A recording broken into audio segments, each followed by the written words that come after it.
পৃথিবীতে সেই মানুষগুলোই বেশি কষ্ট পায় যেই মানুষগুলো হচ্ছে নিঃস্বার্থভাবে কাউকে ভালোবাসে, সেই মানুষগুলাই। আর যাদের ভালোবাসার মধ্যে স্বার্থ লুকিয়ে আছে, মানে উদ্দেশ্য হাসিল করার একটা টেন্ডেন্সি লুকিয়ে আছে, তারা হচ্ছে সাকসেসফুল, মানে তারা হচ্ছে সব থেকে ভালো এবং পিওর মানুষ।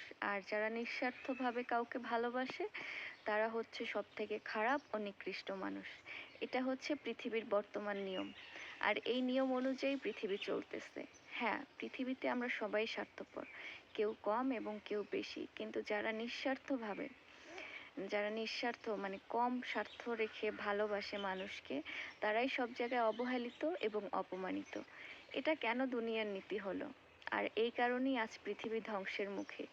আস্তে আস্তে আমরা শেষ জমানায় চলে আসছি। হাদিসে যা যা বর্ণিত ছিল, আস্তে আস্তে আমরা সেই জিনিসগুলোই কিন্তু একে একে রূপান্তরিত হচ্ছে পৃথিবীতে। তা এগুলো সবই হচ্ছে আমাদের হাতের কামাই। মানুষের ভিতরে ইমানের সিডাফোঁটাও যদি না থাকে, সবই যদি স্বার্থের জন্য হয়ে থাকে, এই দুনিয়াগামী কাজের জন্য যদি সব কিছু হয়ে থাকে, তাহলে মানুষ পরকালের কথা ভাববে কখন? আর পরকালে গিয়ে কি করবে সেটা যদি তাদের মাথায় চিন্তা না থাকে, সেই মানুষের ভিতরে আসলে মনুষ্যত্ব এবং সে মানুষ হিসাবে গণ্য হয়, এটা আমার মানে বোধগম্য নয়, এটা আমার কাছে মনে হয় না।